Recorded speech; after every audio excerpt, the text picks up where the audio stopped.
এজন্য আল্লাহরে বলবেন, আল্লাহ আমি ছাড়া তোমার গোলামের অভাব নাই।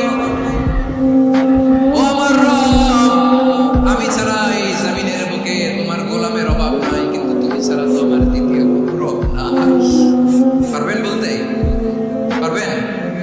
চোখের পানি ছেড়ে আল্লাহরে বলবেন, আল্লাহ তুমি আমার রব, তুমি আমার সব। কি বলবেন? আল্লাহরে বলেন, আল্লাহ তুমি আমার রব, তুমি আমার সব। আল্লাহ আমি ছাড়া এই জমিনে তোমার গোলামের অভাব নাই, তুমি ছাড়া আমার দ্বিতীয় কোনো রব নাই। এই কথা বলে চোখের পানি ছেড়ে আল্লাহরে স্বীকৃতি দেন, আল্লাহ আমি পাপী। আল্লাহ এই জমিনে আমার যে বড় পাপী আর কেউ নাই।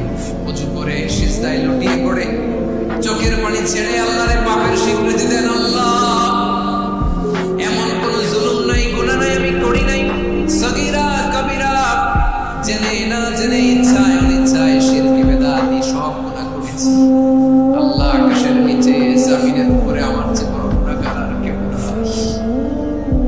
চোখের পানি ছেড়ে আল্লাহরে বলেন, আল্লাহ আমি ছাড়া তোমার গোলামের অভাব নাই, তুমি ছাড়া আমার দ্বিতীয় কোনো রব নাই, তুমি ছাড়া তো কেউ আমার গুনাহ ক্ষমা করার নাই, তুমি আমার রব, তুমি আমার সব। বলতে পারবেন?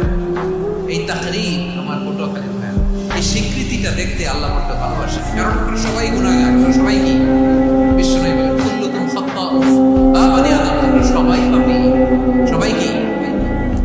সবাই পাপী। আমরা সবাই পাপী। আপন পাপের বাটখারা দিয়ে অন্যের পাপ পাপী। আমরা যে পাপী এটা ভাবতে মনে চায় না কারণ, খালি অন্যের পাপ দেখি এটা ভুল। ওর এই পাপ, ও পাপী, ও জালেম, ও জাহান্নামী, এরকম একটা টেন্ডেন্সি। আমার যে কি হালাত এটার খেয়াল নাই। খেয়াল করতে হবে যে আমি সবচেয়ে বড় পাপী।